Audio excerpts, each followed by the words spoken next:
ప్రయోగానికి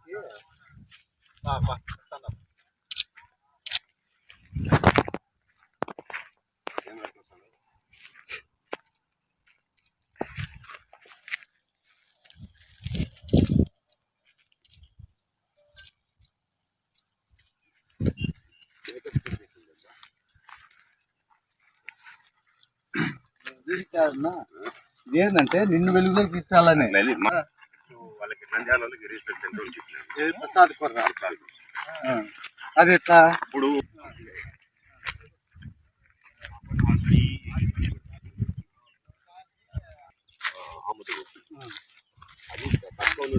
పెట్టుకొని బాగా ఇచ్చేసి వాడి జీవన కణాలను పెంపొందిస్తారు. నువ్వు ఇచ్చావా దానికి?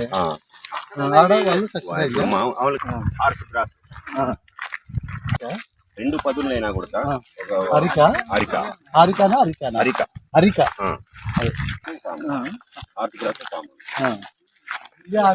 కాలిపోయింది కాలి.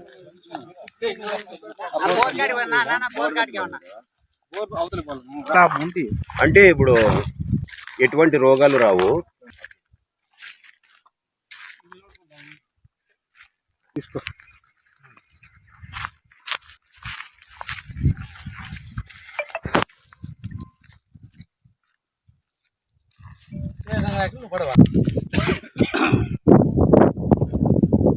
కానీ అవి ఎవరు నేరేడు చెట్లు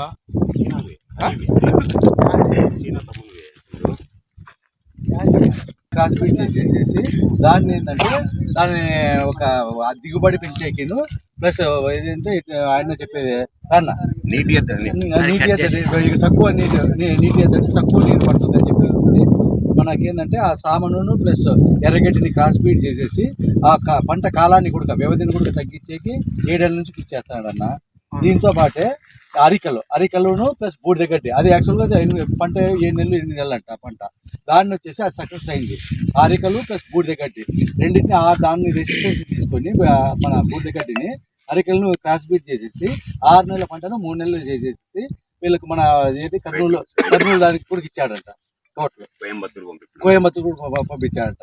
ఈ విధంగా ఏంటంటే 7 ఏళ్ళ నుంచి ఏంటంటే చదివింది నువ్వు చదివిండేది ఎంఎస్సీ సోషియాలజీ ప్లస్ అగ్రికల్చర్ మీద వచ్చేసి రీసెర్చ్ చేస్తాను అది ప్లస్ ఎందుకంటే ఈడ అదే కాకుండా మనకేంటంటే ఈ పంచాయతీ వాళ్ళు ఏదైతే డంపింగ్ చేసినారో ఆ డంపింగ్ వలన ఆ డంపింగ్ చుట్టూరు మామిడి చెట్లు ఉన్నాయి.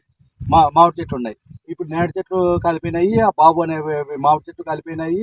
ప్లస్ అక్కడ చింతలాంటి మామ వచ్చేసి చాలా లాస్ట్ ఇయర్ కాలిపోయినాయి వాళ్ళకు కూడా. దీనివల్ల సమస్య అయిపోతుంది అనమాట. దీన్ని ఏంటంటే మన పంచాయతీ సెక్రటరీ దృష్టికి తీసుకుపోతాయి ఇప్పుడు. అలాగనే వీళ్ళకి ఏంటంటే వీళ్ళకి ఏదైతే పంట నష్టమైందో ప్లస్ ఏంటంటే ఇతని కష్టాన్ని మనం వెలగట్లేదు. ఎందుకంటే ఇతను రైతులకు చాలా ఉపయోగపడి పని చేస్తాను ఏంటంటే కొత్త వంగడాలను సృష్టిస్తాడు కాబట్టి ఇతనికి ఏంటంటే గవర్నమెంట్ తరఫున మన అగ్రికల్చర్ ఆఫీసర్ దృష్టికి మన శ్రీరాంబాబు దృష్టికి మినిస్టర్ దృష్టికి తీసుకుని ఖచ్చితంగా న్యాయం జరిగేటట్టుగా చేస్తాము.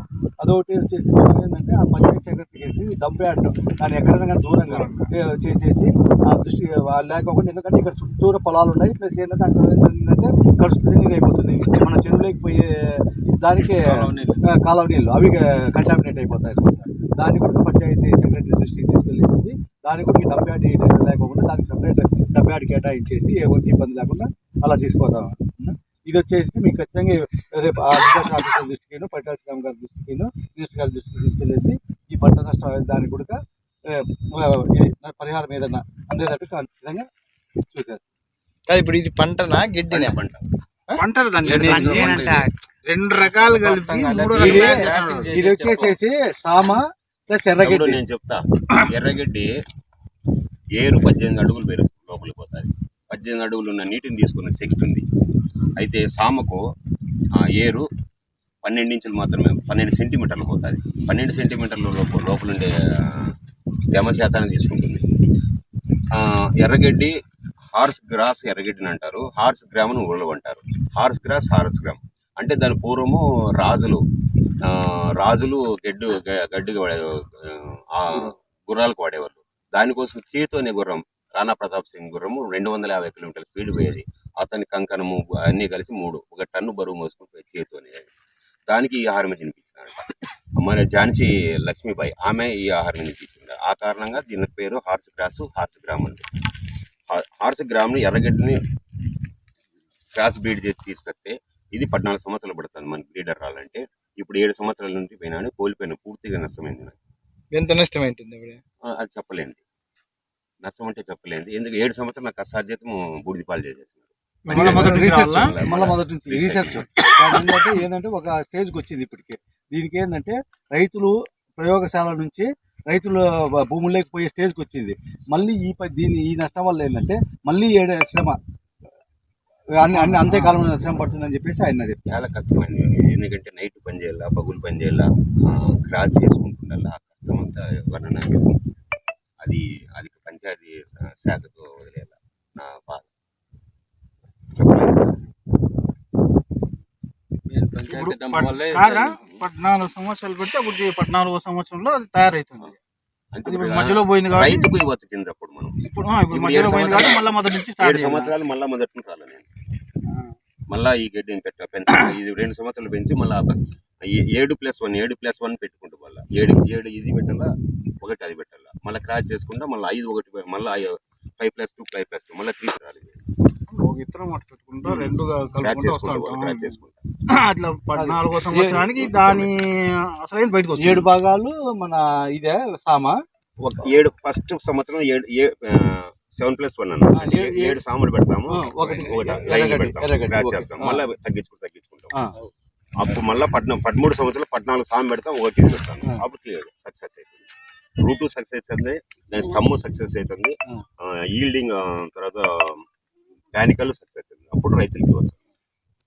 ఇంత లాంగ్ టర్మ్ ప్లాన్ చేసుకున్నావు కదా అన్న, మరి పక్కన బీడు భూములు ఎక్కువ ఉన్నాయి, సెక్యూరిటీ ఏం ఏర్పాటు చేసుకోలేదా నువ్వు? సెక్యూరిటీ అంటే నేనా? ఇప్పుడు ఇంత ప్లాన్ చేసుకున్నావు కదా, సెక్యూరిటీ అంటే మనుషుల్ని కాదు, కంచి కానీ లేకపోతే చుట్టూ ఏదన్నా ఏర్పాటు చేసుకోవచ్చు. ఈ ఆర్థిక స్తోమతకు తగ్గట్టుగా ఈ నాలెడ్జిని మాత్రమే ఉపయోగిస్తున్నాడు. ఆర్థిక స్తోమత లేదు. ఉన్న ఆర్థిక స్తోమతల్లోనే ఇప్పుడు ఇలా వస్తుందని చెప్పి ఇంతవరకు జరగలేదు. 7 ఏళ్ళు అయింది, ఎప్పుడు జరగలేదు, ఇప్పుడు జరిగింది. ఇది డంప్ యార్డ్ వల్ల జరిగింది. మామూలుగా ఎండాకాలం ఇంకా ఎండాకాలం కూడా స్టార్ట్ కాలే. ఎండాకాలము జరగడం సాధారణము. ఏప్రిల్ మే జూన్లో జరగడం సాధారణము.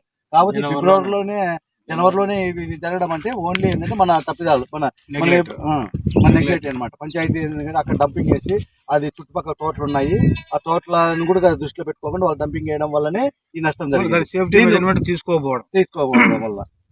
ఎందుకంటే చుట్టుపక్కల మనం చూసినాము మొత్తము చెట్లే ఉన్నాయి, హార్టికల్చర్ ఉంది. ఏ మాత్రం ఇదైనా సరే హార్టికల్చర్ మొత్తం వెళ్ళిపోతుంది.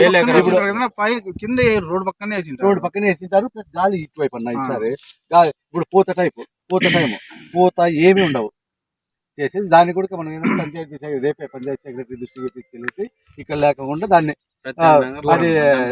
అది సేఫ్టీ ప్లేస్ లో ఎక్కడైతే ఏది ఉండదో సేఫ్టీ ప్లేస్ లో వెళ్ళడానికి ఇచ్చారు. ఇదే సేఫ్టీ ప్లేస్.